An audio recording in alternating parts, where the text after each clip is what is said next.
transition's different. Nice. Let's see if I still know how to do this. Let's see if I can still do this. The 2022 Nobel Prize in Physics has been awarded to 3 scientists for their contributions to understanding quantum entanglement and advancing the field of quantum information. The prize honors Elaine Aspect of the University of Paris-Saclay and the École Polytechnique Jean F. Plasseur of JF. This is torturing my mind. The realizations that you have are just the concepts after looking at the Nobel Prize that was given. And I'm not the only one. Everybody from people that watch me, because I've even had a couple of you guys talk to me about this thing in the side chat last week. And, you know, the concept that every particle that travels through space exists in a waveform for some reason until an observer witnesses it or records it or looks at it. Then, because when it's in that waveform, it's all places at once. It's all probabilities are met until it becomes a particle, or until it collapses, they say. A wave, when it's observed, when it's interacted with, collapses into a particle. So a lot of people will say that we're crazy for having this rack our brains, because they're like, that's just how it works. Who cares? But if you look at what that actually means, right? That's why this multiple universe theory is so crazy. Now, I want to talk about that because I've been like putting too much time in my podcasts when I'm driving in the car and at night trying to figure out what this means. And nobody can give you a straight answer, because even the top scientists in the world don't have a straight answer. So we're going to talk about that a lot probably in my next few live streams. Just this thing in the backbone, this thing that kind of exists in the back of our heads that bothers us about this new discovery. But before you can even do that, you got to understand the discovery. So we're going to look at it. I don't know if we're going to do that first, because also it's the month of the LARP. And that would be October, November, leading into the rest of the year. It's not, everybody says that the new year starts in January. For scammers, the new year starts in October and November. And it's one big month called the month of the LARP. It's where people will know that all of the people out there that are shopping for Christmas stuff or that have been working all year are now going to be traveling. They're going to be doing things. And it just puts in front of people, it puts a lot of money into the economy. And of course, when that happens, leading into the new year, especially online, especially on YouTube, especially on the internet, it's the hottest time of the year leading into Christmas, because so much money is spent on advertisements. All those clicks and views, you get more money during the lead up into Christmas than any other time. I don't even know if you guys can see me yet. I don't know if Streamlabs is working. I have no clue what's going on. My chat's locked up. Hey, Anon. Hey, Kathy. Good to see you. I'm left-handed. Oh, is that the wrist that you messed up? Because I messed up my left wrist. I'm all right. Like, it's all good, but it's painful anytime I use the dang thing. Oh, man. It's so strange hearing that opening tune again. Isn't it, though? Isn't it, though? You know what I'm saying, Anon? And it really hasn't been that long, you know? Really, this summer, leading into the fall, has been just so different for me in so many different ways that, you know, but in my head, nothing's changed when it comes to live streaming or doing YouTube. And I know that's crazy for me to say that because I've not been doing it that much. But, you know, that's just something that happens when things happen. So yeah, it's been good. It's been fun. It's been great. And I'm ready to actually spend a little more time live. So that's what we're going to do. Now, the thing is, though, me uploading is probably what I'm going to be doing more often than anything. Because even though I don't really put out a lot right now, I've been, that's all I do all day is sitting, like I always say, I'm always sitting there thinking about a video essay. Because I guess, you know, my mind's programmed to do that. But we have another topic that I haven't even brought up yet. One of the most narcissistic and prolific scammers on the internet, we haven't even brought up, we haven't even looked at. And it's crazy that we've been looking at internet scams for years. We've been looking at people that take advantage, they lie, they're dishonest to make money on the internet for years. And we haven't looked at one of the most prolific, long-lasting, long-running, cowardly scammers that exist. And he's right here on YouTube every single day, other than Thursday. He does take Thursdays off to spend time with his wife and cat, his kitty cat Jasper. DARKSYDEPHIL, DSP. Now here's the deal. I am way too versed in the DSP universe. I'm way too versed in it. In fact, I think I'm gonna let me change my title, because we do need to. I'm gonna explain DSP. So let's take out month of the LARP, and let's put DARKSYDEPHIL DSP intro for you guys. Okay, there we go. Bam, bam, bam, bam. Yeah. You know what? Because I think it's probably time for us to compare all of the conspiracy theories that we've busted, all the scams that we've busted, all the fraud raisers that we've busted, all of the lying and manipulating and all that attacking and all the crazy in-person stalking and stuff that we've seen. Compare that to a person who does not take his scamming further than right here on YouTube. He will not, he's too cowardly to cross the line of scamming. And because of the fame, or because of the infamy that he had on the internet on YouTube, this man has successfully scammed a group of people out of anywhere from I know that one of them has given him $30,000 a year. A year. And psychologically, I've been trying to understand not only DARKSYDEPHIL, but I've been trying to understand people that would give that amount of money. The internet calls those types of people dents, D-E-N-T-S, dent heads, dents for short. So the people that give Phil money are dents. And there's a big lore. There's a bunch of like a universe of memes and information that exist with DARKSYDEPHIL. So the thing is, I have been asking myself the question over the last few months, is DARKSYDEPHIL a scammer? Like, what is he? He's so different than any other thing out there on the internet. Now, here's the deal. I'm going to go ahead and give you my opinion ahead of time on this. Yes, DARKSYDEPHIL is a massive scammer. He's a massive scammer. The thing is, the people that call out DARKSYDEPHIL, and by the way, they are awesome. I probably spend at least a quarter of the time when I'm looking at stuff on the internet, looking at the people that report on DARKSYDEPHIL, and I'll give you a reason why. So imagine that a YouTuber out there needs money, right? And instead of doing content, instead of like making videos for you and doing live streams to get that money, imagine that this YouTuber starts to put the burden on the fan base and guilt trip them. And you know, we've seen LB, Leslie Bass, do this near Christmas, almost every Christmas, and she'll have these emergencies and they'll get up there and it's almost like soft begging, right? They have an issue, they have something that happens. Well, it's actually begging.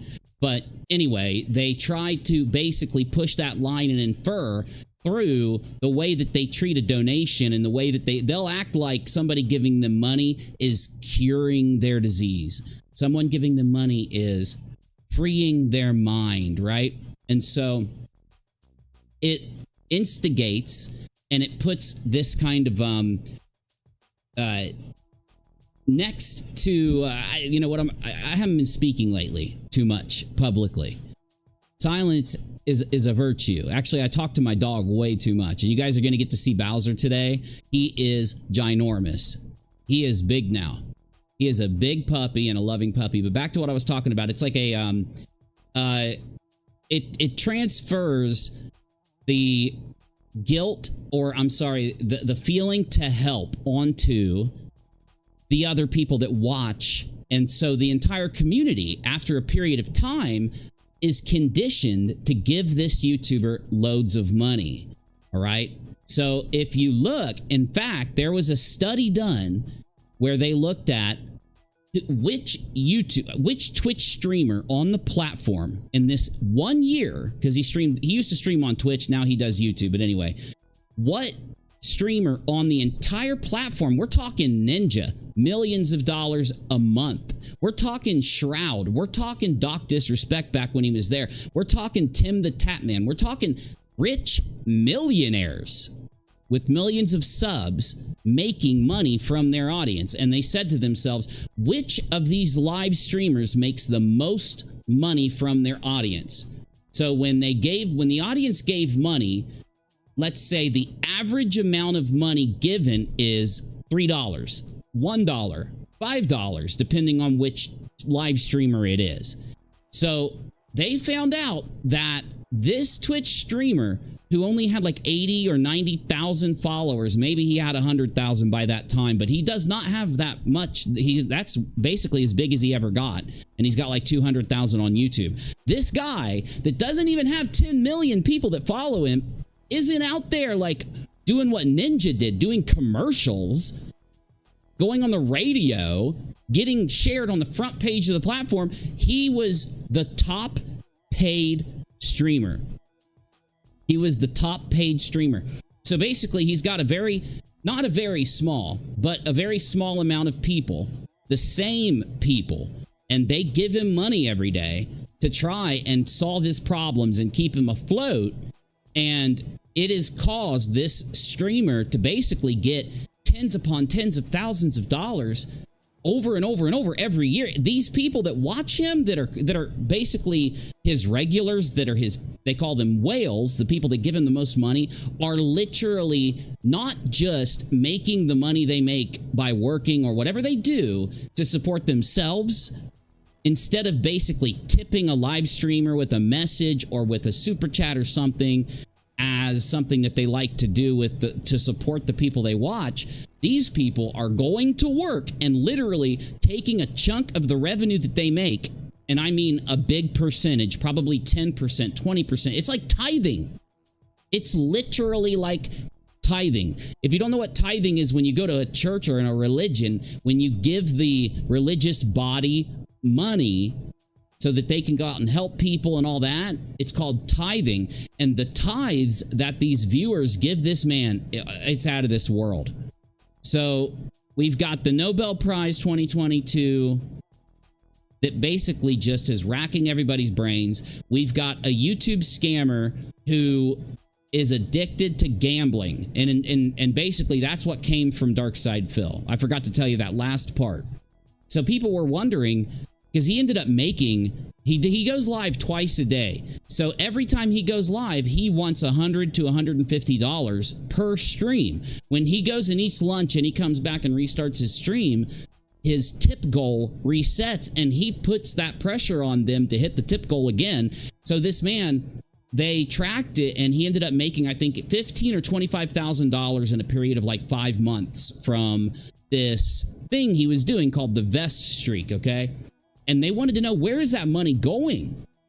Because you said you started begging for money. You ended up making, not only the paycheck you make, which is paychecks like $10,000 a month, but you're also getting an extra $15,000 to $20,000 in all this time on top of the money you make. Where's it going? They ended up catching him being addicted to gambling. And this is the thing that blew my mind.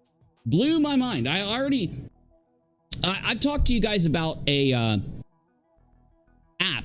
I think it was called Mobile Strike, but I could be wrong because these apps are gone. But many years ago, when mobile phones first started to be popular, there were these games that you could download, and they were pretty fun. You'd take an army, and you were on a map. You were on a globe with all these other players, and your army would go and attack the other players. And if you lost troops, you lost the troops. If you gained troops, then your army got stronger, and you went around trying to form allegiances and fight wars to get territory, blah, blah, blah.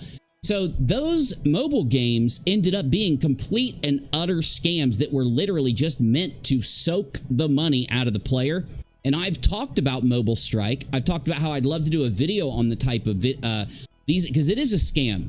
These types of video games are literal scams. I honestly cannot fathom that people give money to these video games like this. But anyway, that's a different topic, and I don't want to get into that rant. So why am I bringing up a video game scam when talking about DARKSYDEPHIL? He ended up getting caught spending thousands upon thousands upon thousands of dollars on a WWE wrestling mobile phone match 3, you know, like a little puzzle game that where you, when you match the puzzles, it makes your wrestler throw a wrestling move. So the fact of how far that scam goes, because he's telling his audience that he can't pay his bills, that he's destitute, that he's going to lose his house. In fact, and this just came to my mind, and I'm going to just go ahead and lay it out here in the intro or just when I'm rambling. Okay?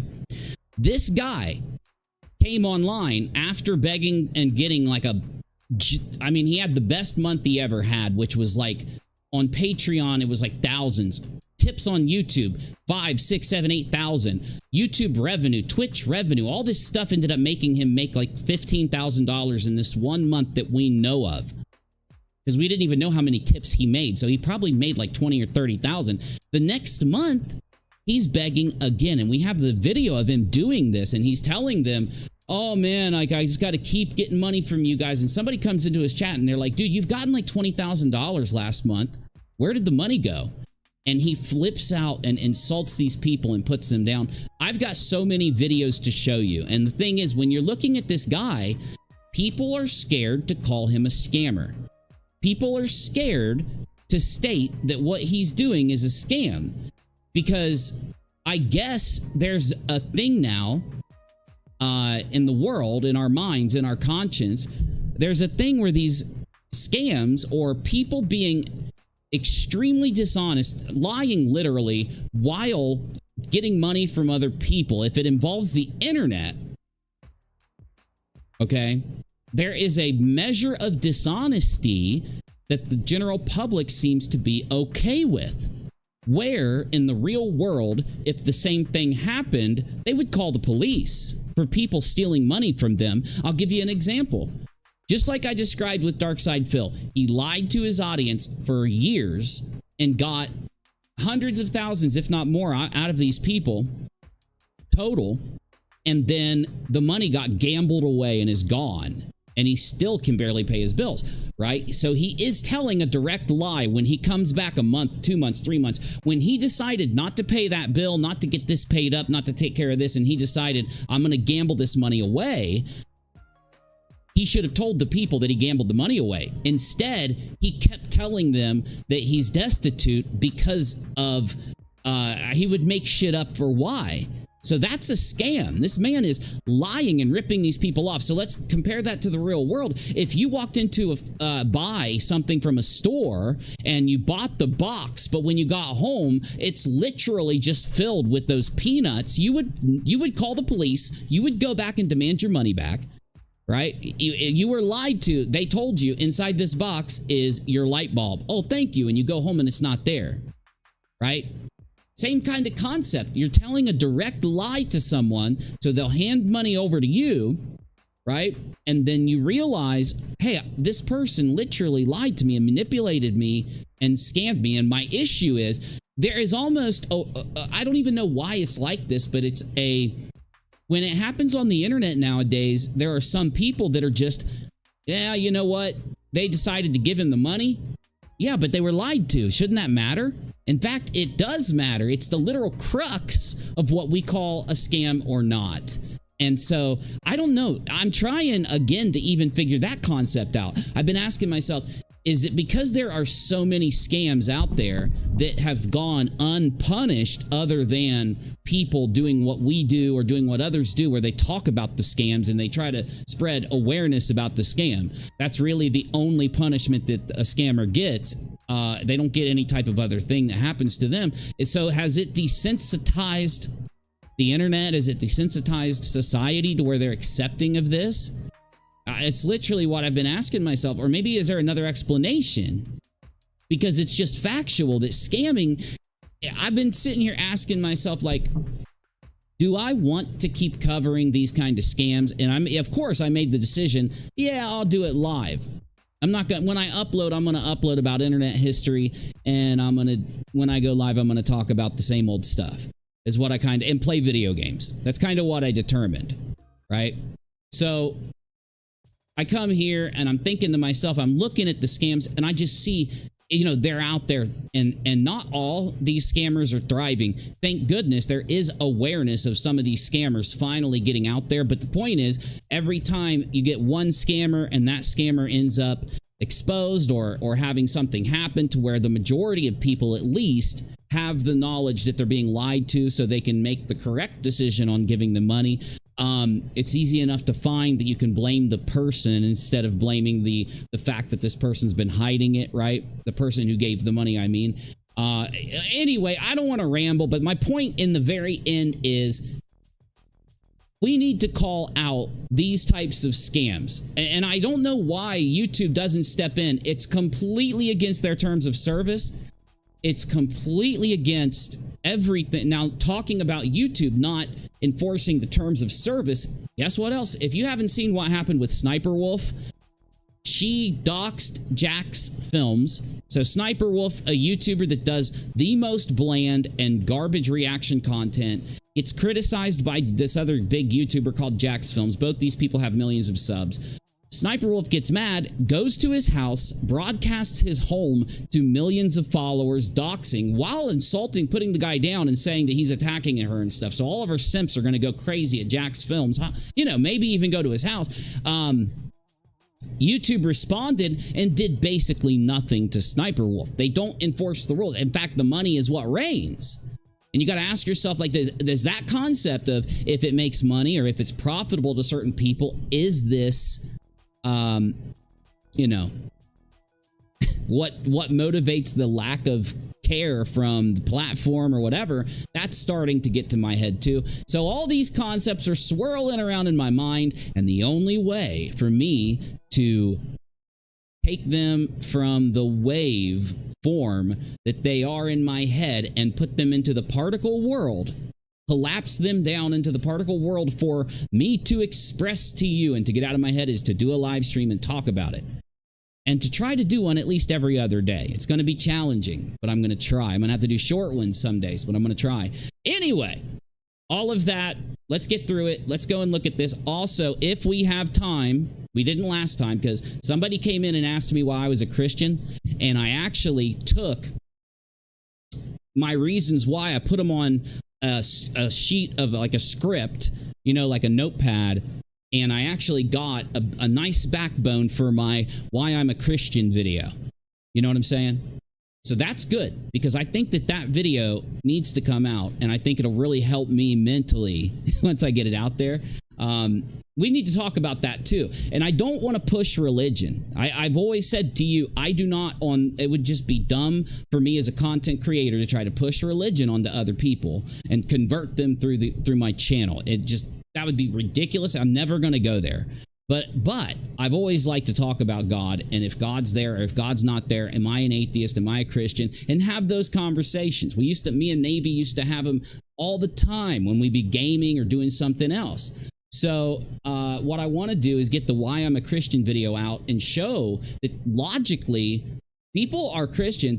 I should say people believe in a God because of logic, reason, common sense, and science. Okay? A lot of people out there, this is the concept of my video. A lot of people out there will insult a believer as if they're stupid, as if they're dumb or something. Hey, Pro Toaster, what's up? Darth Chaz, buddy, what's up, R-Top? Good to see you, man. Darth Chaz, what have you been up to, man? I hope you're doing good, man. I miss you. When it hits 100, he wears a hat and blows bubbles. Yeah, Pro, yeah, exactly. And so I'm not going to be a detractor in that community. I am a detractor, and I am in that community. I go to the live streams, I watch the videos, I leave comments, I support Super Crazy, Decepticon, Memology, and me and Memology have interacted a few times, and we're kind of cool. We're really cool with each other, and I really support all of those guys. I'm not going to try to make content like them. I'm going to just try to ask the question, is DARKSYDEPHIL a certified bona fide scammer? And the answer, of course, I've come to the answer, which is yes. I'm going to try to prove why he is a scammer and lay out into video form the scams that DARKSYDEPHIL has perpetrated upon certain people. Okay, certain groups of people. So yeah, they don't have to worry about me trying to like, I'm not going to join the DARKSYDEPHIL detractor community and start streaming with them and stuff like that. Not going to happen. You know, if they want me to come on a stream, of course I would go. If they wanted to come here, of course I would have them. What I'm saying is I'm not trying to burrow into their community. That's the last thing I'm ever going to do anymore. That is the one thing I'm changing about my next phase of content. I'm not going in to try to help a community ever again. I'm making content, I'm doing shows, and I'm chilling and playing video games. That's all I'm doing, you know? So, the interesting thing, Proto, about I'm working my butt off, me too, buddy. Me too. That's why it's been really taking away from my time to stream and upload videos. Yeah. I'd always told everybody, the minute that I start working, I'm gonna be like knocking it out of the park, and it's gonna really take me away from YouTube. And I'm telling you, man, when I had to go to make money for that lawyer and I went to work, the doors opened all around me. Every day, every week, doors open. Because I'm the type of person that makes contacts. I'm the type of person that talks to people, who has ideas, who actually, you know, accomplishes some things, who, you know, tries to make things more efficient and stuff like that. I'm that kind of weirdo. You guys know how my brain works. You listen to me talk for years. So you could imagine, you know what I'm saying? Imagine having my crazy ass working with you all day and getting to talk to you all day. You know what I'm saying? You know what I'm saying. And yes, I'm the same way when I'm out working and doing everything else I'm doing. You know what I'm saying? So many doors open, and it took a lot of my time for good things, you know, for good reason. And I've lost 35 pounds. I don't know if you can tell. You probably can't. I got really sick too. There was a period when I was working where I got really sick. I know it was before I started working. It was while I was still streaming. I was still streaming at that time. And I had this pain in my back. Ended up being like a kidney stone or something that had to do with my liver or my kidney or something, right? And I was down bad for a week. I gained like 25 pounds in a week because I couldn't move. I couldn't do anything. And it was so hard to lose that weight. Usually when I gain weight, I lose it in the snap of a finger. But it's this summer, I've lost 35, 40 pounds. And, you know, thank goodness I have, because, yeah, you don't want a kidney stone. Everybody says it's the worst pain I've ever had. And then I say, I've had hip surgeries. I know what pain is. And then I have that kidney thing. It's like, yeah, they were right. They were right. They weren't lying. So I don't know what order to go in. I don't know what order to go in with the topics that we have. I think we might talk about DSP a little bit, just because it's on my mind. But either way, and I do want to talk about the Nobel Prize. The last thing I was going to say to you guys, yes, because I know that I'm a little rusty and I'm a little bit rambly. That will wear off as I talk more, as I get into the stream. You know that. I'm just rusty. I just need to hone my streaming abilities. But the last thing I wanted to say to you was, we have images from the new Hubble telescope, which is called the James Webb Space Telescope, or the JWST or something. It's a telescope that is insane. Let me show you a picture of it. It looks like an alien spacecraft, for God's sake. Oops. Images. Yeah, look at this bad boy. Here it is. James Webb. Oh, shit. I didn't put I didn't put the chat in. I am trying to stop cursing also, y'all. So, yeah. I am trying to stop cursing. And if I curse, I'm going to have to... Oh, I can turn on timestamps and everything, huh? Wonder what that'll look like. Okay, so let me put... What in the world did I do? Oh, let me put your chat in here. I'm sorry, I didn't realize I didn't have the chat in, guys. I'm rusty. You know this. Hey! Oh, it's not... Well, because I was recording. It's not on. I have one button that I can push to turn on the patch chat. Bam! One button push. Okay, so this telescope looks like a spaceship. It's insane. These are like gold. This is gold or something. Anyway, they can point that sucker out in space, and it sees further than we've ever been able to see, and it sees in higher definition and more complexity than we've ever had in the past. So whenever we're bored while we're streaming, whenever I run out of stuff to cover, or if I want to jump on here and just talk to you guys for a little bit, we need to go through the James Webb Space Telescope images just to see what they're finding. And this is the featured article for the day. I'll bore you guys really quick because this is typically end of the stream kind of content, but let me bore you guys real fast. So this is Jupiter's atmosphere. New features in Jupiter's atmosphere. I mean, this is just insane. And so then we've got Webb detects quartz crystals in the clouds of a hot gas giant. So this is NGC 346, which is obviously a galactic cluster that we can take a picture of out in space. NASA's Roman mission gears up for a torrent of future data. Roman Space Telescope team? Roman? That's a little creepy, bro. That's a little creepy. I want to look at the images, Brie. Latest images. Oh, we can hit it. Oh, I see. Yeah, so we've got these different pictures. Short wavelength near-cam Orion mosaic in ESA sky. Just, I mean, isn't it insane that we have the ability to look at these? This is nuts. Look at the difference. Just looking at the different light and the different detail. I mean, look at this shit, dude. Can I download this? Let me download this damn image. Oh my goodness. I want to zoom all the way, bruh. Okay, let me see if I can download the original image.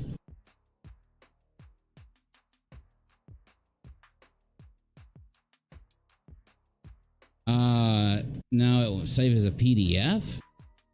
I don't want to do that. Okay, look at this. Look at this. These are all stars in galaxies, dude. So you can point to a pinpoint in space. You lost weight but gained muscle, says R-Top. Did I? Well, R-Top, you're flattering me a little here. Did I? Well, I've been doing some heavy stuff. I've had to be a little back and forth with it because of my hip. But I did get my hip up to a point. You know, I've carried my physical therapy. After my physical therapy, I've always tried to get my hip back to normal. It's probably at 10% of what it used to be, but still 10%. If I do things correctly, I can still do some stuff. I don't, you know, everybody tells me that. My mother, Rachel, they're like, and then at work, they're like, we need to put those muscles to work, Jason, and they punch me in the arm, and I'm like, I look in the mirror and I just see a dweeb.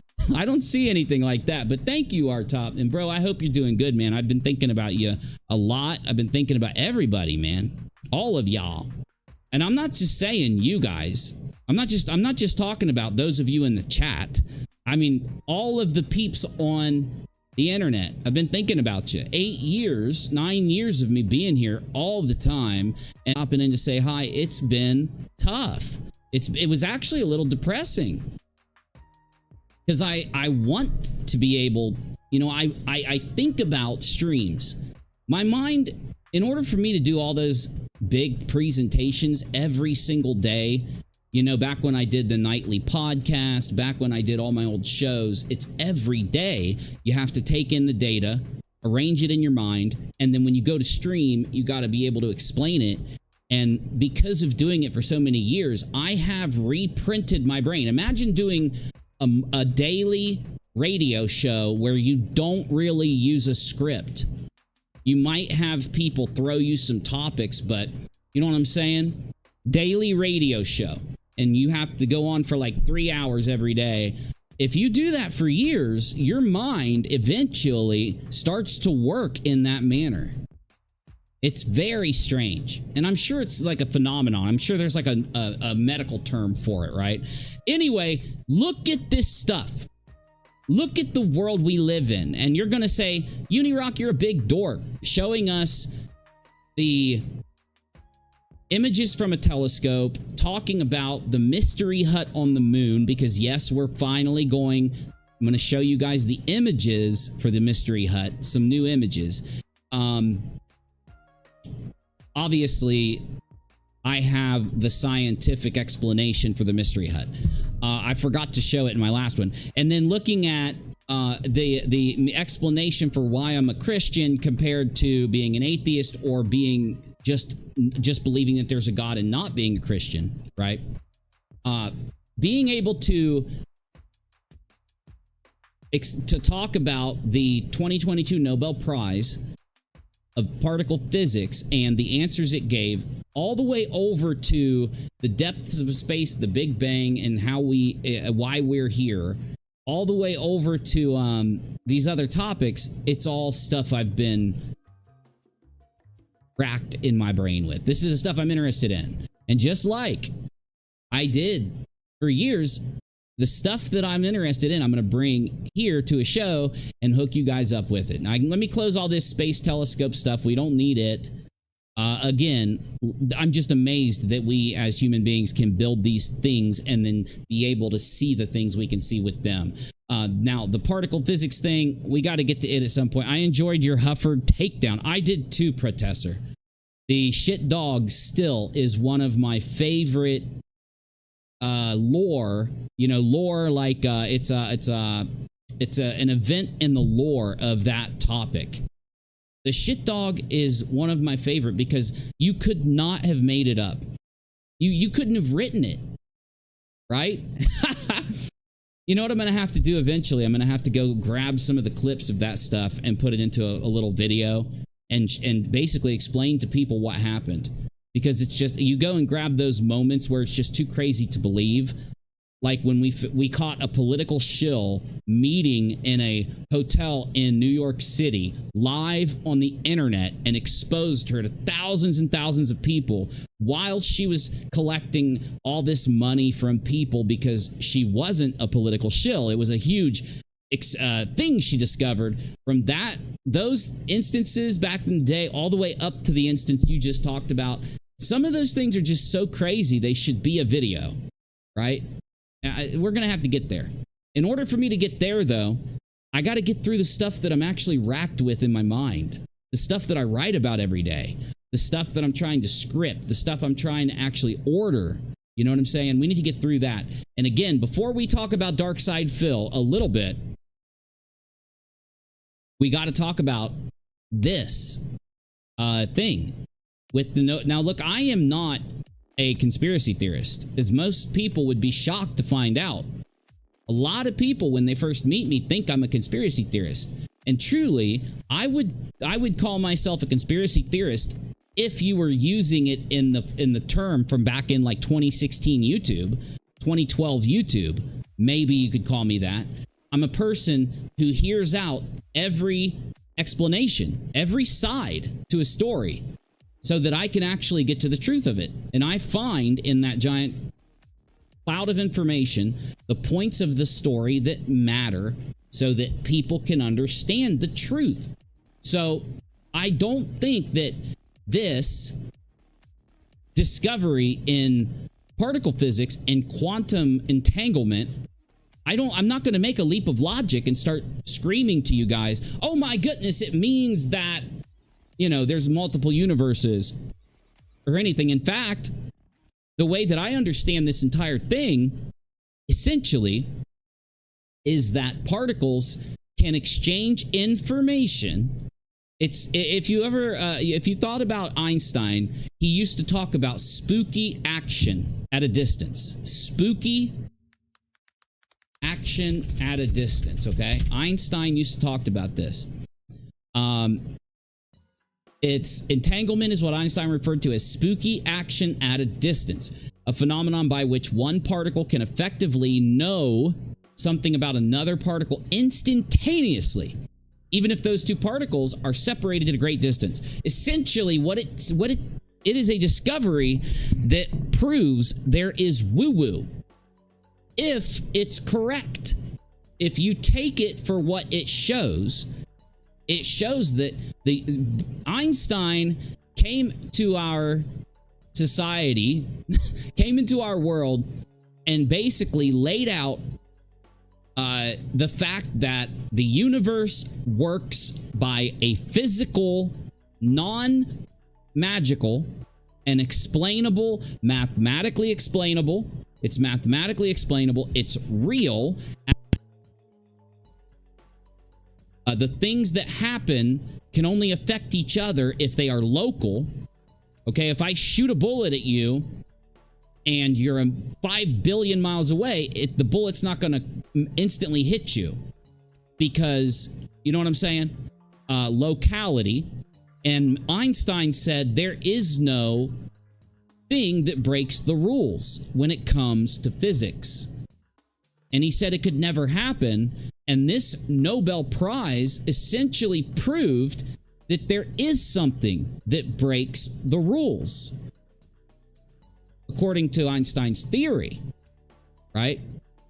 So trying to understand it, in my opinion, you could just, if you take it as it sits, yes, it proves that something is either broken in the universe, as in there is something that happens that isn't explainable by mathematics, that it's almost like it's outside of our universe. And Einstein could only come up with a single explanation, right? He said that it was a hidden variable, because variables on a particle, variables in our universe, are actually the numbers, the speed in which you're moving, the turn that you have in space, the place that you're at. The variables in our universe are these things, and they are real and they cannot be broken, right? And quantum entanglement essentially breaks that rule. So if this particle right here something happens to it right here, a particle on the other side of the universe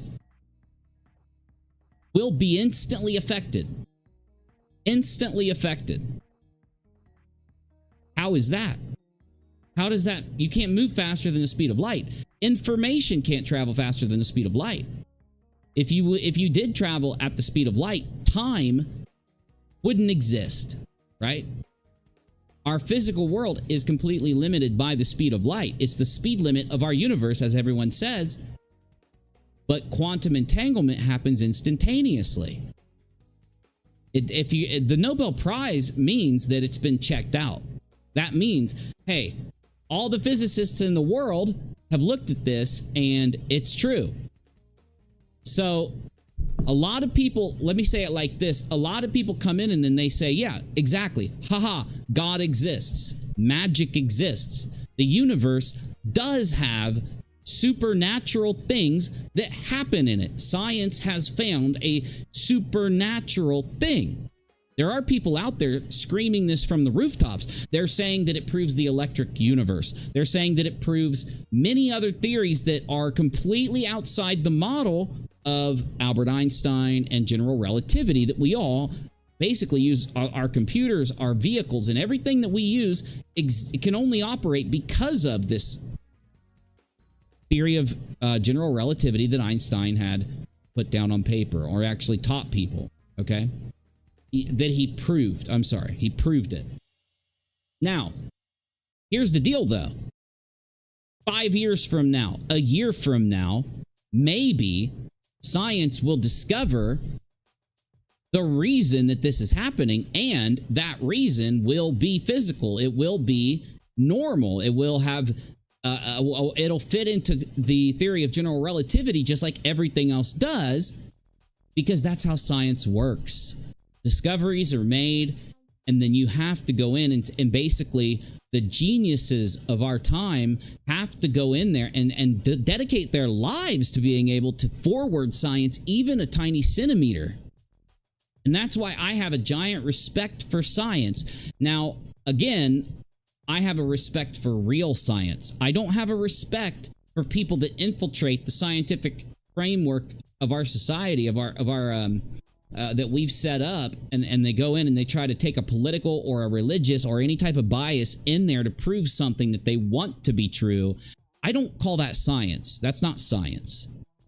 Science is a hypothesis that's been tested, it's been peer reviewed, it has experiments that take out all of the other explanations that could be affecting this thing, and it proves the hypothesis, it proves the question that's being asked, and it does it in a way that leaves zero room for error. Okay, so I do believe quantum entanglement, or this very insane discovery by this group of physicists that got them the Nobel Prize because of how important it is. I do think that it could lead to an explanation could come someday. Though, you still have to understand something. Because people go in, and on Reddit, I was reading somebody's response to this, okay, on Reddit. And as I'm reading it, there's a person comes in and says, I don't know why it's so hard for you guys to understand this or act like this is some woo-woo thing, okay? This is how it works, end of the story. And everybody's like looking at this person as if this person thinks that they have scientifically owned everybody that's talking in this thread. They have scientifically come in and owned everyone, these stupid conspiracy theorists. But that's not what happened. Because just because people is trying to understand what it means, the discoveries, what these discoveries actually mean, that doesn't make them conspiracy theorists or crazy people. So let me do what I do and put it on my billboard of doom for you. And just so that we don't have any misunderstanding down the road and all that garbage, I am using Microsoft Paint 1995, Windows 95. So it's going to look basic. It's on purpose. So quantum physics says that all of the things that are happening out there, or the way what light, the particles that are coming from a galaxy far away, are in a wave. All right, which is essentially this, it's got energy, and that energy has got this particle flying at the speed of light because it's light. And because of how light moves, it moves and it whips through, you know what I'm saying, in a wave of probability. What that comes to, when it's in the waveform, essentially how it's explained, the particle, if you're looking at an electron or a dot of light flying through the space, it exists everywhere that this wave exists. The wave is this, it's hard to explain, but it's a, let me actually look at a definition. Maybe that'll help me.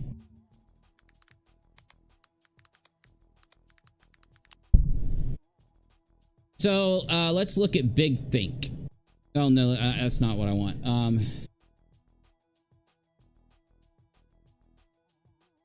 Son of a bee, dude. No. Oh, whatever. What do we call... When do we call something a particle? When do we call it a wave? Do we call something a particle when it's highly localized? If that's right, then a wave packet is a particle. Do we call something a wave when it's not localized and when it shows interference patterns? If a state is localized in a position basis, then it's called a particle, something that has a definite position. So a particle says this thing is right there right now. Okay? It is sitting on the couch.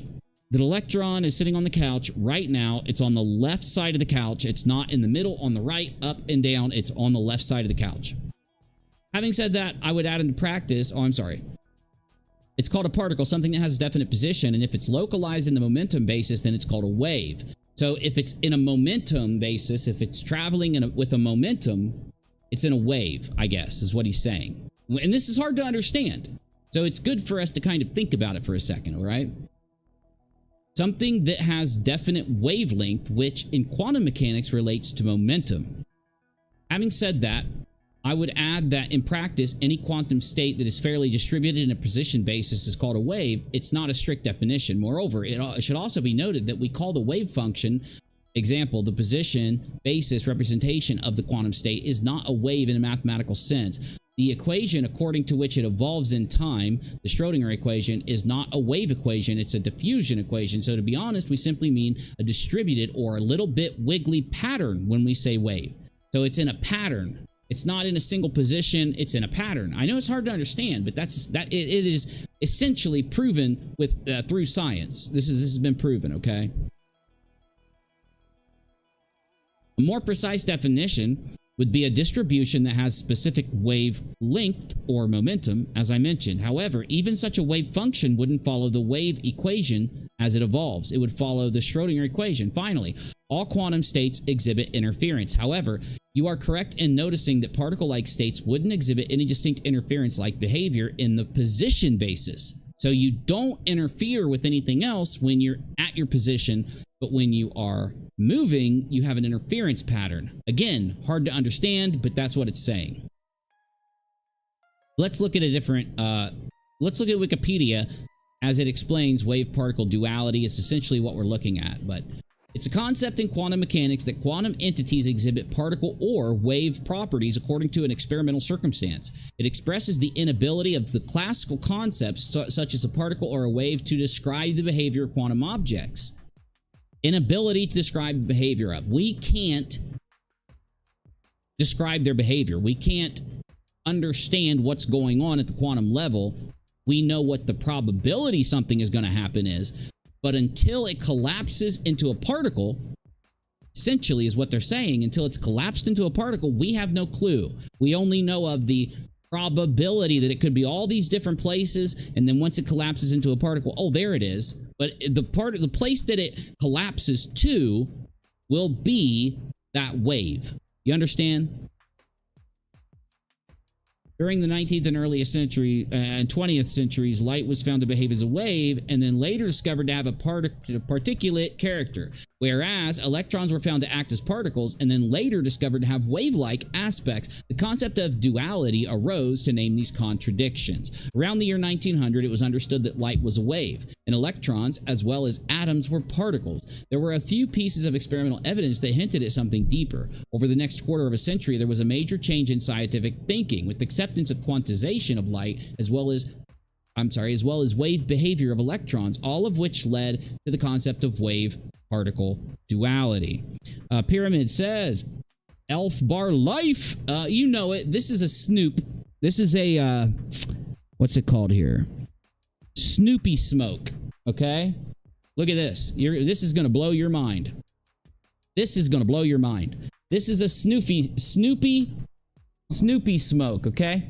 Not only is it much, much cheaper than an Elf Bar or an Elf Bar type of thing, it has 2 tanks. So if this tank runs out, I just put this over here and I have another tank. And until my coil burns out, I can refill this. So it's cheaper than an Elf Bar. It's got a battery. It's got 2 tanks. It's got 2, let me see. 2 18 milliliter tanks. So when it runs out, you just take Nick salt vape, pour it in there. Now when your coil runs out, you throw this away and you go grab another one for 20 bucks or whatever. It lasts 6 times longer than any Elf Bar does, and it's refillable. That's the insane part. You could actually stretch this out into weeks or months having it. Crazy, yeah. Look for it.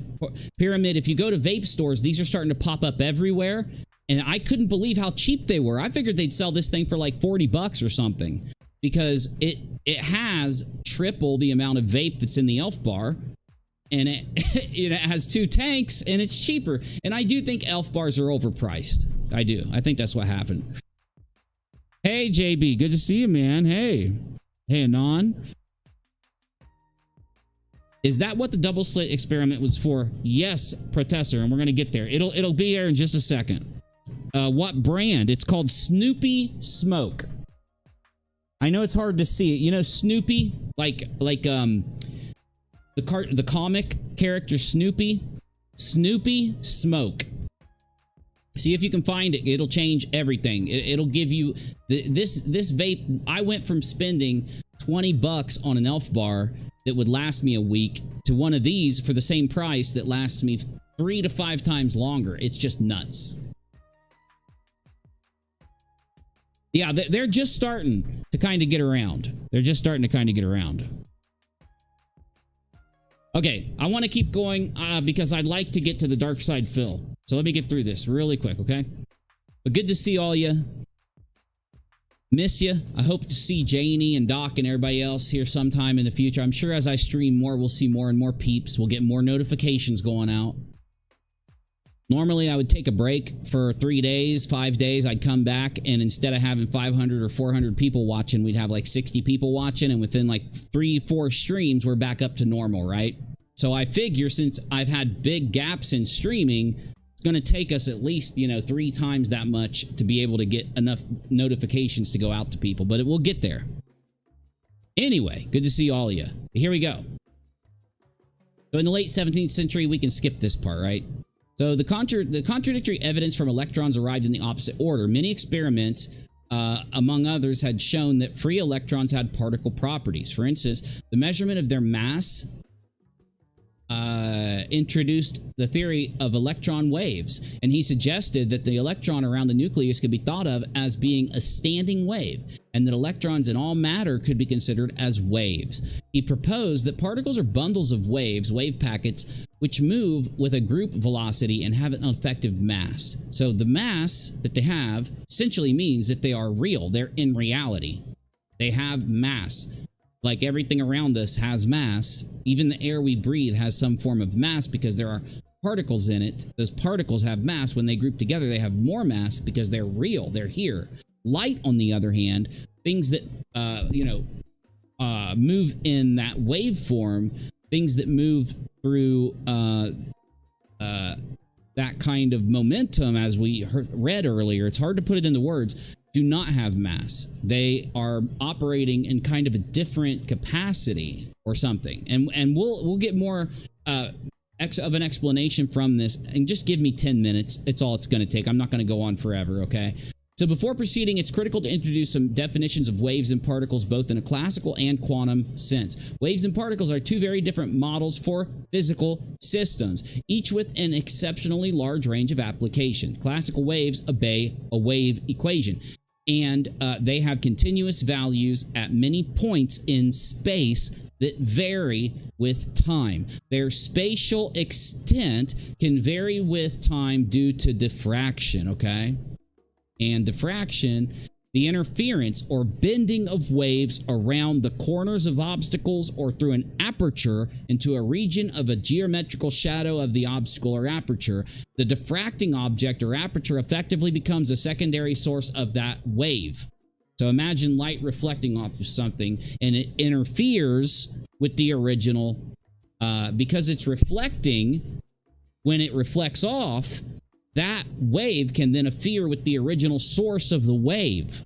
Are you feeling me? Because it's important to kind of get this concept. And I'm explaining it in a very basic way, I know, for any of you particle physicists out there. But just to be able to understand what we're talking about, wave goes and ricochets. When it first does, it's not interfering with itself, but when those particles that bounce off start to interfere or hit the original wave that's still going, it makes an interference pattern in itself. You feel me? Only way I can put it into words. If one of you have a better way to kind of describe it, I'm, of course, all ears for it. I'm all ears if any of you got a better way to describe it. But let's see if we can keep moving here.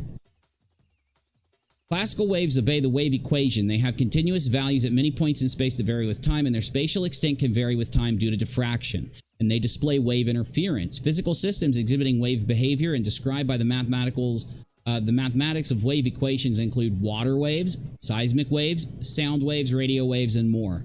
Classical properties obey classical mechanics. I'm sorry, particles, not properties. Classical particles obey it's hard for me to see this far. I need to move it to my other monitor, but I'm not going to. Here, let me just make it a little bigger. There we go. Oh, much better, man. Classical particles obey classical mechanics. They have some center of mass and extent. They follow trajectories characterized by positions and velocities that vary over time. In the absence of forces, their trajectories are straight lines. Stars, planets, spacecraft, tennis balls, bullets, sand grains. Particle models work across a huge scale. Unlike waves, particles do not exhibit interference. Feel me? So that's what's crazy about a wave, right? You know what I'm saying? Some experiments on a quantum system show wave-like interference and diffraction. Some experiments show particle-like collisions. This is where we're moving into the double slit experiment that, who said it? Who said it earlier? Pro? Yeah, Proto said it. Hey, Daryl. Good to see you. Hey, everybody. Missed you. I still miss Tarkov. Me too. Supposedly, Tarkov is... They are basically claiming that they're back. We're going to try it out. But we have other games that are just as hard as Tarkov that I think are just as exciting as Tarkov that we're going to try to play also. So we're going to have some Tarkov-like, at least some Tarkov-like content coming up, and hopefully some Tarkov. They have an arena now. So instead of you going out into the world and collecting stuff, you can go to the arena and fight other people on teams. You know what I'm saying? So it puts you against other people. And as long as there's no cheaters, as long as there's no manipulation, I think it could bring the game back. You know? I think that's what they're hoping for. I know, and I just miss it too. You know, I literally am... I was sitting on the couch and I was so tired. This is like yesterday or the day before, because I was going to stream. I was exhausted because I was up all day, working all day. Physically working, I mean, unlike my previous time of sitting here and working. And I wanted to go and stream a shooter so bad. And I'm sitting there like, yeah, Tarkov. I didn't have the energy to do it. But what I've done, essentially... And I wanted to do it tonight, but I couldn't because I couldn't get the game downloaded. I'm downloading Titanfall 2 because Titanfall 2 has come back. Like, they've kept this game. It's a really old game, but they've kept adding to it, and it's got an enormous player base because it's so good. I think I'm going to play some Titanfall. In fact, listen to this. The first videos that I uploaded that actually got recognized and a bunch of views were Titanfall videos, me playing Titanfall 2 and doing all this crazy stuff, and it ended up getting a bunch of views. It got put on the Titanfall website and everything. They shared it for me. EA shared it for me and everything. It was crazy, or whatever the name of the company. I forget the name. So I don't want to bore you, but now that we've gotten to a point where we at least can kind of understand the difference between a wave and a particle, we're going to move into the next part, which we can get at. It'll get through the dorky, boring stuff pretty quick. The electron double slit experiment is a textbook demonstration of wave-particle duality. This is what blows people's minds. Still to this day. A modern version of the experiment is shown schematically in the figure below. Electrons from the source, so electrons are fired in a beam of electrons. So it's a single electron fired out of an electron gun or a beam gun or whatever, and they hit a wall. That wall has two slits in it that the electron, if it goes the correct path, will go through the slit and hit the other side. Okay? The result for high electron intensity are shown on the right. First for each slit, then with both slits open. With either slit open, there is a smooth intensity variation due to diffraction. When both slits are open, the intensity oscillates, a characterization of wave interference. Having observed wave behavior, now change the experiment, lowering the intensity of the electron source until only 1 or 2 are detected per second, appearing as individual particles. So you've got it down to 1 electron going out of the gun. As shown in the movie clip below, the dots on the detector seem at first to be random. After some time, a pattern emerges, eventually forming an alternating sequence of light and dark bands. The light band is where an electron hit. The dark band means empty space, no electron. The experiment shows wave interference revealed at single particles at a time. Quantum mechanical electrons display both wave and particle behavior. Similar results have been shown for atoms and even large molecules. Atoms and large molecules. That's insane. Insane. While electrons were thought to be particles until their wave properties were discovered for photons, it was the opposite. Photons. Light. Right? 1887, Hertz observed that when light Hertz, that must be why they call it a Hertz, huh? Observed that when light with sufficient frequency hits a metallic surface, the surface emits a cathode ray, what are now called electrons. In 1902, Philip Leonard discovered the maximum possible energy of an ejected electron is unrelated to its intensity. This observation is at odds with classical electromagnetism, which predicts the electron energy should be proportional to the intensity of the incident radiation. Anyway, so where E equals HF, E is... what is E? Energy E that was related to the frequency F of the light by energy equals HF. H is the Planck constant, which is 6.626 times 10 to the negative 34 JS. Only photons of a high enough frequency could knock an electron free. For example, photons of blue light had sufficient energy to free an electron from the metal he used, but photons of red light did not. One photon of light above the threshold could release only one electron, yada, yada, yada. Normally, angular momentum is considered to be a particle-like property, okay? Let's get to the end of this.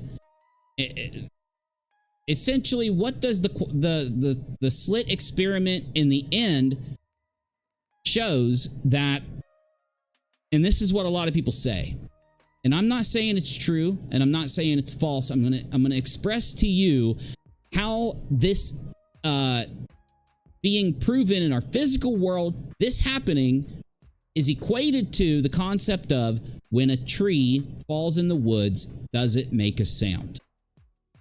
Follow me? A lot of people would say, yes, of course it makes a sound because it's physically there.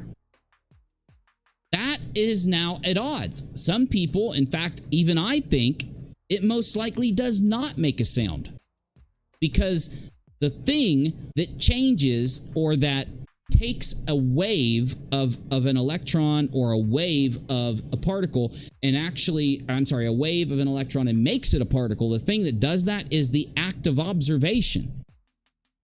Now, observation could be a camera detecting the light. It could be your eyeball detecting the light, but observation changes the wave pattern into a particle. According to what people say, again, I'm not telling you that I fully believe any of this, but by the way that it is explained and thinking about what that means for light that's traveling, the particles in our universe, and how things are behaving, logically, yeah, it seems like an observer is a central figure. It's the thing. And you know what?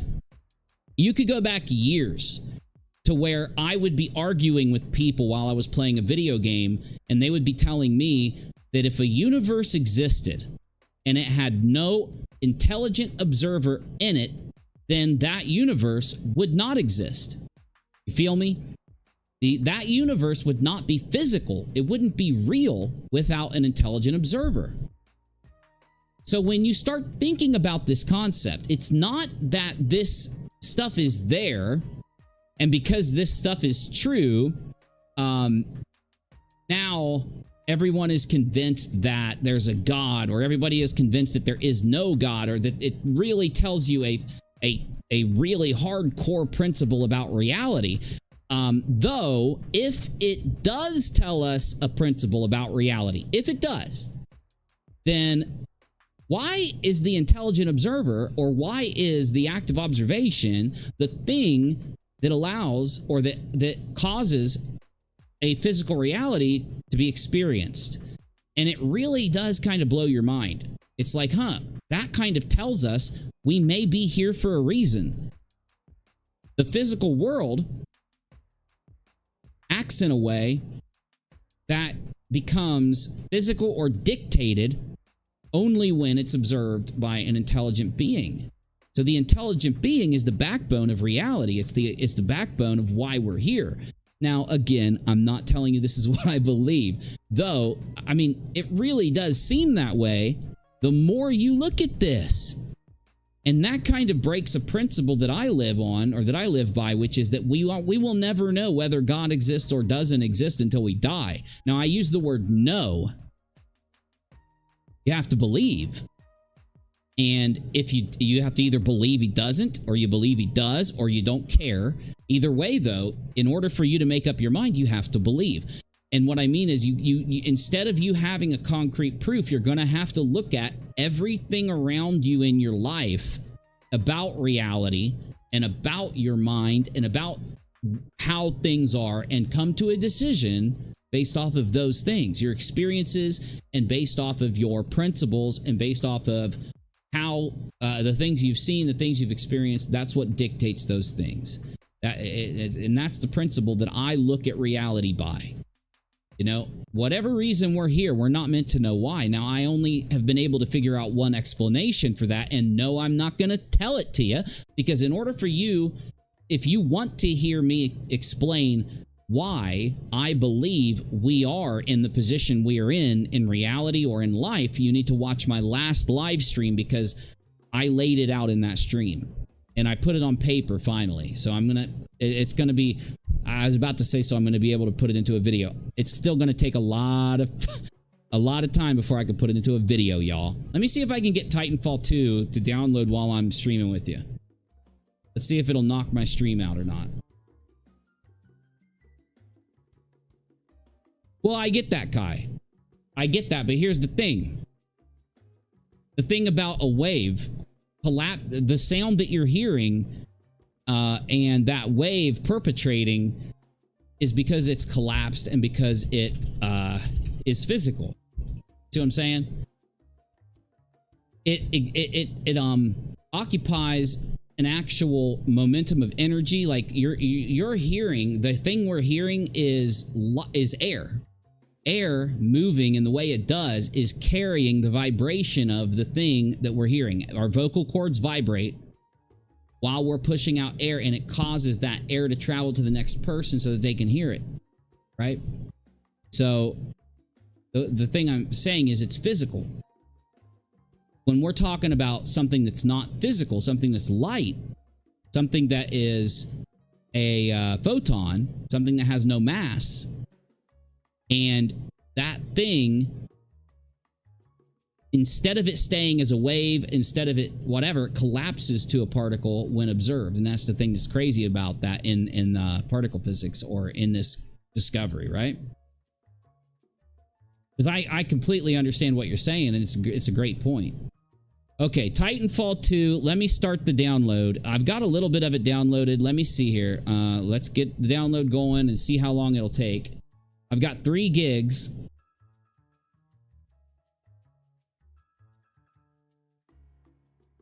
It says it's not even going to be an hour. Oh yeah, 45 minutes or something. And that's only at 10 megs, and I'm going up. So we might be able to play Titanfall 2 at the end of this. Okay. So if you get time, and we're going to eventually do it on a live stream. And Kai, dude, it's so good to see you, bro. Missed you, man. Hope you're doing good. Really do. Lono, hey! Yeah, the observer doesn't have to be intelligent. Exactly. It doesn't have to be. You're right. You're right.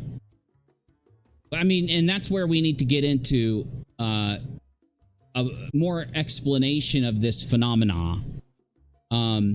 But there's some great videos that kind of explain the concept in a way that a non-physicist could at least get a general grasp of it. See what I'm saying? Do I think that this discovery proves that intelligent minds are here for a reason and all this? Absolutely not. My entire foundation of belief is based upon, again, the fact that here in this reality, we are never going to, and probably until we die, have the answer to that question, and that's why our existence is based on what we believe. And I again, like I said, I live by that. That's the foundation of my, thinking and being. Now, am I still? You guys can still see me, okay? Right? Okay, good. So downloading Titanfall here hasn't completely crashed the stream.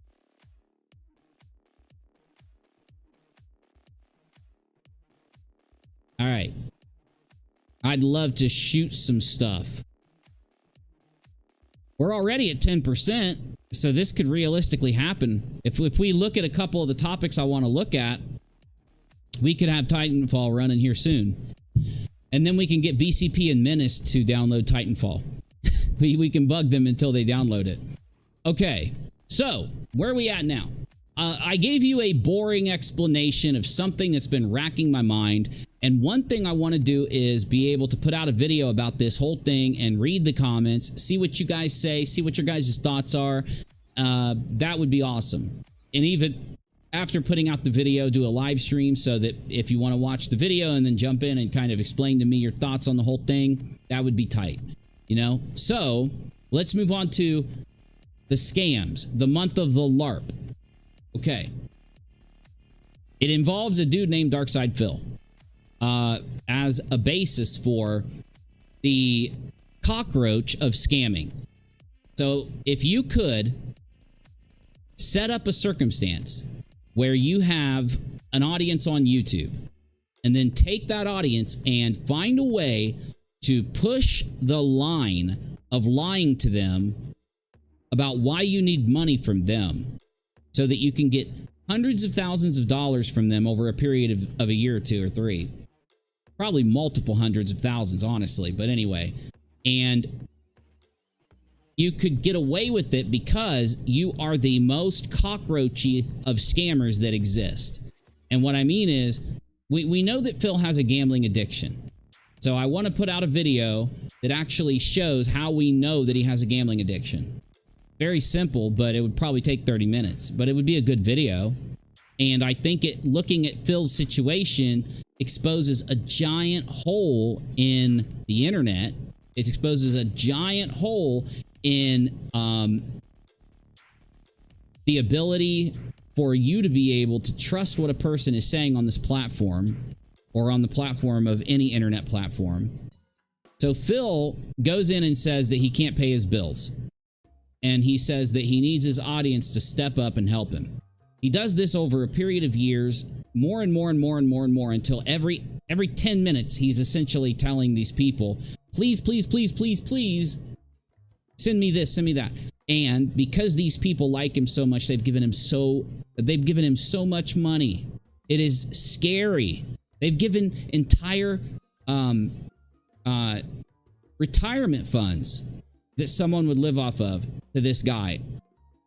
And this dude has taken the money and blown it. And he admits that.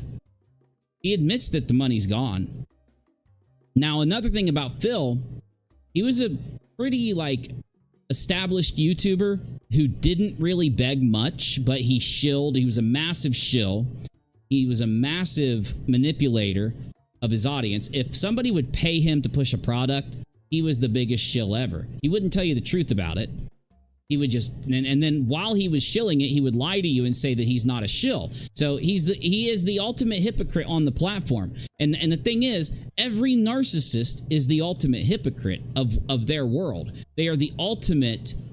If you look at other narcissists that we've looked at, they're the ultimate person that judges other people literally while doing the things that they are judging those people for. So these people are horrible people, the worst people in the world because this, and this. And they're not even really doing that.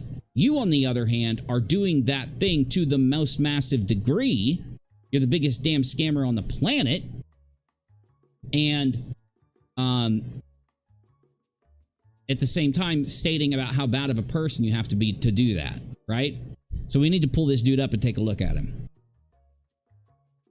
I'm playing Lords of the Fallen. This game rules so far, but my PC can barely handle it on the lowest setting. Hey, I've heard so much about that game, Lono. Let me look it up, because I know what you're talking about, I think.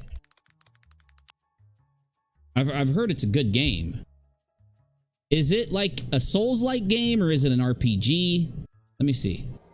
What is happening, y'all? Cowboy here, and welcome to my Umbral build. Now, this is possibly one of the strongest builds in the game. What is this? Is it like Dark Souls, Lono? The new play issue and progression loss, so let's see what they're saying. Whoa, this looks awesome. Plus, a lot of trophy hunters to get all the trophies that they need for Lords of the Fallen. The second major change that is coming in a few days is not all vestiges are going to be disappearing from New Game Plus. They can remove them, adding others, and so on and so forth. There's going to be a hardcore mode. One death equals a permadeath, so this looks like Dark Souls, and I love Dark Souls. I love those kind of games, dude. So yeah, if it is Souls-like, they actually straight up copied Souls. Really? Okay, I'm downloading that shit then. Have you heard of Lies of P? I don't want to play that. I didn't like it. But when it comes to Lords of the Fallen, it looked good. Hold on, my dog is being a dog. I want to show you guys my pup. Hold on. Yo, pup.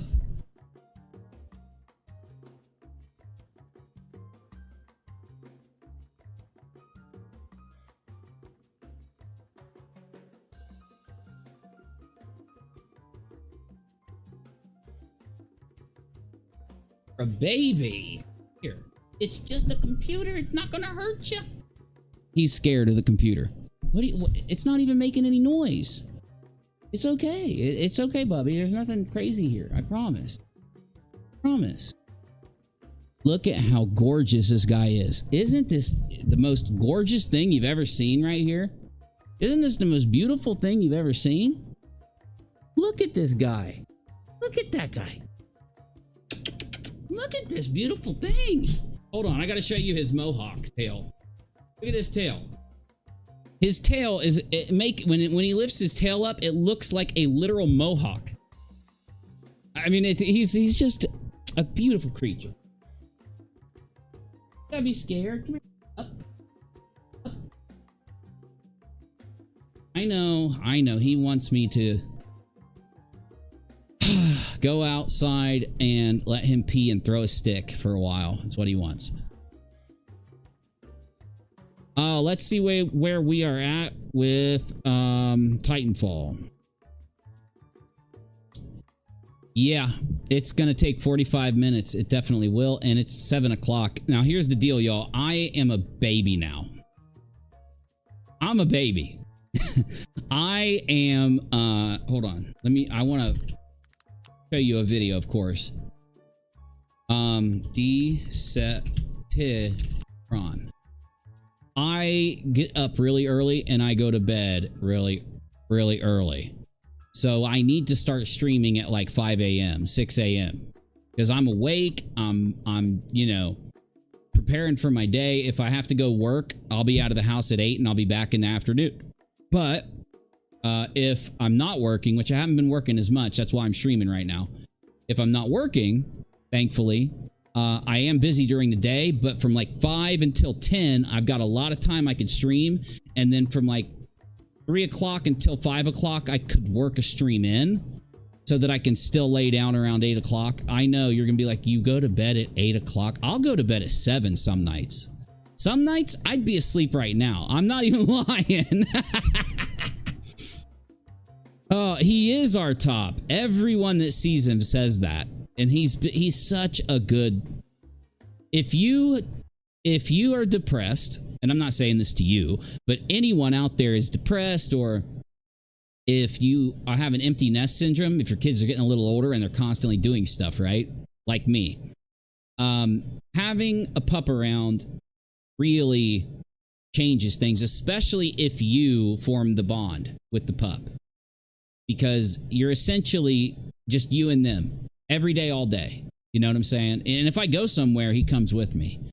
So he gets along with everybody he meets. He behaves. He follows directions. Now, the thing is, it gets you off your ass. I have to walk him 5 to 22 times a day. I'm not kidding.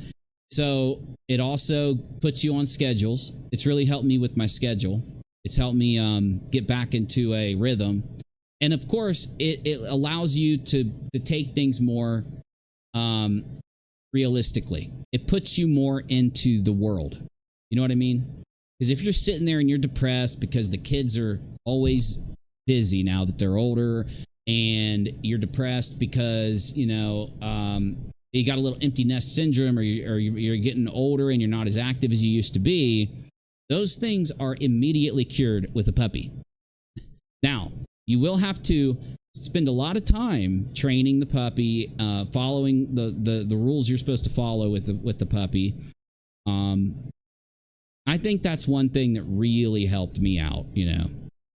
Sleep? What's sleep? Dude, you know what it's called? Melatonin. I think my whole life, and this is even my first, you know, 6 years on YouTube, 7 years on YouTube, I really didn't understand the value of sleeping 8 hours a day. And maybe even having a 30-minute nap in the middle of the day, if you need it. I used to think that I could not sleep so that I could get more work done, I could do more stuff, and I didn't need it. I could push through it. The truth was, my brain, and I don't know if everybody's like this or not, maybe it's because I'm getting older, and it's the pineal gland in your head doesn't produce as much melatonin as it did when you were a kid. It's just a fact. You know, they've done tests, they've done studies. You produce less melatonin in your brain as you get older. So if you add melatonin, and of course I would tell you, like I would tell anybody, because I'm giving you my experience, do it through your doctor like I did, and you add that to your regimen, you will go to sleep when you've chosen your bedtime to be, and you will wake up when you've chosen that time to be. And when you do, and as months go by and you've gotten on this schedule, my experience has been a better, healthier mental state, and a healthier physical state even. I don't know what I'm talking about. It just gives the body more time to heal. It gives the mind time to heal. Now listen to this insanity. I was reading this thing where this guy said, oh no, it was PewDiePie. Was it PewDiePie or was it the other guy? Anyway, I wish I could remember the other guy's name so I could shout him out. Anyway, so if you try to learn something, all you've got to do is do it for, I think, either 15 minutes or an hour, or depending on what it is, you do it. So I'm trying to learn some new skill. Okay, I'm going to go do it for 30 minutes, and then I'm going to stop, and then I'm going to sleep. So you're not going to do it again until you've either taken a nap or until you've slept for the night. And when you go back to do it again, it's like your brain uses the sleep to order you doing that thing. Because when you go back to do it after you've slept, you make extreme progress compared to whether you maybe 3 hours later go and try to do it, and now you're still fumbling. It's like you've never done it before again.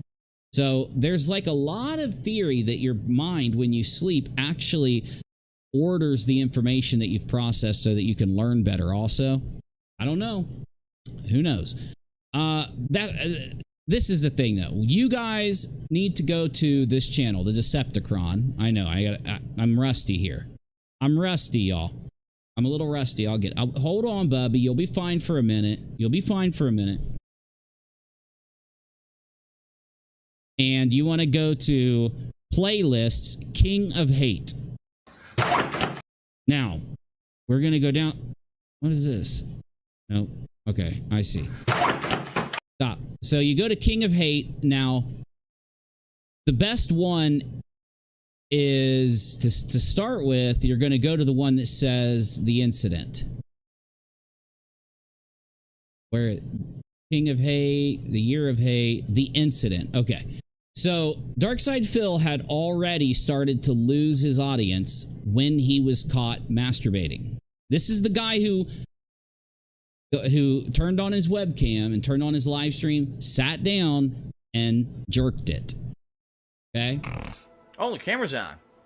What is up, ladies and gentlemen? Phil Burnell, aka DARKSYDEPHIL here. Oh, our top. No, I know. And I used to be an insomniac, man. It's this melatonin has changed me from an insomniac into someone that can actually sleep. Now, I'm not going to say it's perfect. I still have issues. Some nights can't get to sleep. Some nights I wake up 5 hours early and I can't go back to bed and I just stay up. Some nights I wake up 2 or 3 times. But for the most part, I've been able to actually start experiencing what a normal human being experiences as sleep. And it's been nice. Fuck off. It's been nice. Don't come back. I need money. I need money. Sounds to me like I might have gout. Shame on you. If you've ever made a "this is how you don't play" about me, they're rich. I'm not. Because Kojima's a fucking cocksucker. Thanks for the money, stupid fuck. Why am I toxic? Okay. He's not going to leave me alone. So I'm going to play about 2 minutes of this, and then I'll give you some commentary. So let me do it. At the end of 2013, DSP would receive a message from Howard. Howard, a friend from Connecticut, would inform Phil that a mutual friend had passed away. DSP would take this information and make one of his very first videos have a segment dedicated to this friend. Really, I haven't heard from Scott in a long time, and then all of a sudden this week I kind of got a few messages from people like Howard and a few other people back home who knew Scott, who kind of texted me and said, "Phil, I don't know if you heard, but Scott passed away." And I'm like, damn, you know, I don't know what it was from, and is it a shock? Yeah, but at the same time, I haven't seen the guy in so long. I mean, anything could have happened. You know what I mean? Like, anything could have happened. Who knows what happened to the poor guy? DSP would monetize this video, again drawing backlash that he was monetizing another dead friend. According to Howard, when he told DSP that Scott had passed away, he wanted DSP to contact him, but DSP's first move was to make a video about Scott's death. This incident ended his friendship with Howard, and Phil would be isolated from his most notable friends from Connecticut. In the same video that had a segment dedicated to Scott's death, DSP would talk about his Patreon, something he had discussed at the end of last year. Apparently, DSP wanted to set Patreon up earlier, but he couldn't due to a detractor stopping him. This is a way for you to basically support myself in my efforts to continuously put out the content that I do on a daily basis. So rather than just saying, oh, Phil has a PayPal account, I'm going to try to send him several $100s. No, this is an agreement that I'm going to continue to make ongoing content for you, and that you are going to basically try to go the extra mile to support me doing that. Financially, basically. I'm not going to beat around the bush here. That's what it is. You know, this past year, when I did move to the state of Washington, I lost a chunk of my viewing audience for whatever reason. I don't know if it was because they didn't want to wait 2 to 3 weeks for me to move. I don't know if something pissed people off. And the bottom line is there's no reason to even dwell on it or worry about it, because I'm moving forward positively, and I'm doing what I'm doing. And, you know, I have to at least find a way to make up for that in order to continue doing what I'm doing and to pay my bills. Unfortunately, like I said, the move is really what's holding me back right now, is the fact that I have a bunch of debt racked up from moving to the state of Washington. Now, within a certain period of time, I should be able to get paid off. But right now, I can't take a huge, dip in income because of this happening. Because there is an idiot on there who's impersonating me and thinks it's funny to say nasty things about me and make a fake account, which, by the way, violates Patreon's terms of service. The problem is I don't know what's going on, because both myself and multiple people has sent notices to Patreon saying, please take down this falsified DARKSYDEPHIL channel, because it's not legit. It even says right on it, it's a parody channel, which is against the terms of service of Patreon. It's not against the terms of service of Patreon to have a parody. It can be. For the most part, though, you're wrong. I am driven nuts by this guy. I can go in and find so many clips of this dude where he straight up is so wrong, and it always is in the benefit of him. And we've experienced many narcissists firsthand on this channel. We've exposed narcissists. We've exposed scammers. We've exposed fraud raisers that people have stolen large amounts of money in those fraud raisers. And so I really want to basically look at some of the footage of this guy. Now, again, this is a Decepticon, and if you guys need YouTube content, I'm telling you now, this is better than a documentary on television. You will freaking, it's better than the Chris Chan documentary. Now, here's the deal, though. Is it really better than the Chris Chan documentary? Probably not, but you get my drift. There is so much that happens. There's so many twists and turns in this story And the issue is as I'm watching it, I'm basically seeing a scam and a scam. I'm seeing a lie that was used to take money from someone. I'm seeing a furthering of that lie over a period of time where it turns into then other lies. Then he has to lie to cover up this lie. And all of it is literally recorded. You remember one of the biggest issues with the fraud razor rings that we've busted, they basically put their fraud, their scam on the video so that you can take the video of them doing it, lying and manipulating, taking the money and then blasting that money out where it shouldn't be. And as I'm trying to get out, they put the video up just like this guy. He has so much video of him doing this. Now here's the deal. I want to show you some stuff here because this dude acts so... The way this man acts is so crazy. This is a pure, real narcissist. I know, Darth, like I'm used to streaming at like 10 and 11 o'clock at night, and now I'm dead asleep like a baby around that time. I'm going to try to get it worked out. You know, I want to stream at that time because I know that's when a lot of people are able to watch because they are like chilling at the end of the night, and I want to be able to do that. But you know what? We're going to get there. We're going to get there. We're going to do it somehow. And I think when winter comes, I'm not going to have as much work, and so I'll be able to be here a lot. As right now, it's just started to get cold. In fact, it's warm right now. I'm like, why is it warm today? It was cold for like 5 days, and now it's like a summer day. But that's what happens here, and especially like in Tennessee and Kentucky, Ohio, Pennsylvania, it's like that all around this area. It can go from winter to summer and summer to winter and back again in the spring and in the fall. And we are right at hitting that preface of the cold. The winter is coming. So the leaves are falling off the trees right now. And in the winter, you guys know that's when we can do the most content. And this has been an interesting summer with me actually going out and having a social life. I've got my work life. I've got my VFW, the Veterans of Foreign Wars, talked me into joining. And I actually hold a position there. So like I'm doing things. I don't want to talk about it. It's a lot of stuff I can't talk about. Essentially, they have a lot of money. Okay. And we have to basically choose and monitor and vote on where that money goes and track it and do all this stuff. It's very weird to be a part of all that. And I still do the funerals, by the way. I still do the military funerals, the honor guard. In fact, I think I'm wearing my hat. Yeah. And you know, it's gotten to a point where I feel, and I'm going to have to jump off here. I just got a phone call. I'm at the point though where I really do feel like I'm doing something really awesome by not just being a member of the VFW so that I can help the local community and serve the community in that way, because that's essentially what it does. And by the way, I had no clue that's what we would be doing when I joined the VFW. I had no clue that these veterans organizations literally pay for things like statues, memoriams, the schools to do Veterans Day events and educational things, charity. It's just through the roof, all this stuff. And I can't get into specifics. I'd actually love to. I cannot. So I'm never going to be able to go into much detail about the VFW. By the way, the VFW had to very heavily investigate my record, my military record and my DD-214 to make sure that I could qualify as a full member of the VFW. Because you can join as an auxiliary member if you didn't deploy, but because I did deploy, I am, what do you say? I meet all the qualifications to be a full VFW member, so I've taken advantage of that.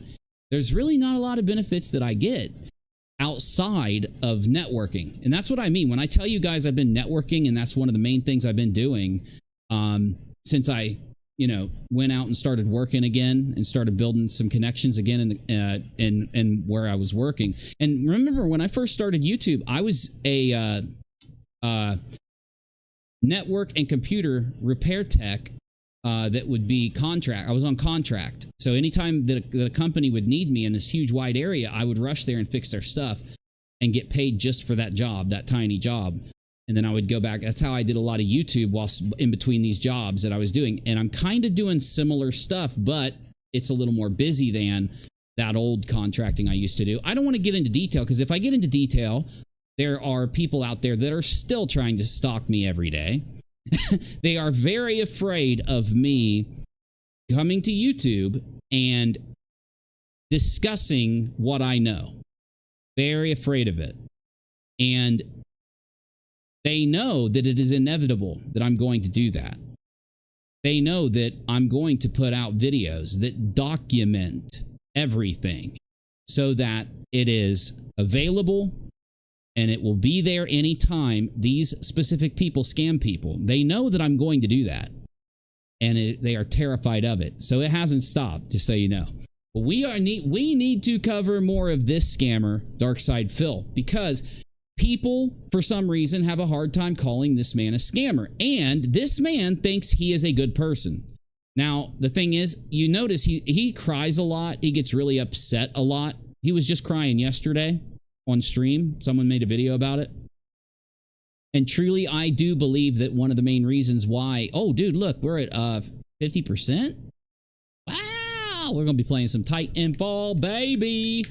One of the reasons, though, that I feel that he is so upset all the time and he's so defensive against other people is because he has a guilt for what he's done.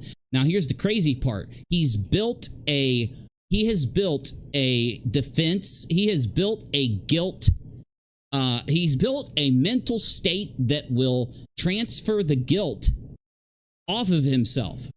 And he has convinced himself through these lies that he's not taking advantage, he's not lying to people, he's not scamming them. But until he tells the truth, he says he needs money to pay his bills, to buy video games for the business, and then takes that money. Just last night, he spent $1,500 on the mobile game WWE Champions. And what I'm going to seek to do, like I do with just about everything I cover, is to show the major points to why this person needs to stop this. He needs to understand that if you're going to do this, you will rest assured that the entire internet will know that you're a scammer. And this has already happened with this guy. He went from basically this big entity on the platform, and he has lost so much of it because of things that have happened. And that story is fascinating. And that these videos are great, but these videos are long. This is a 2-hour video, 2 hour video, 2 hour and 30 minute, 4 hour video.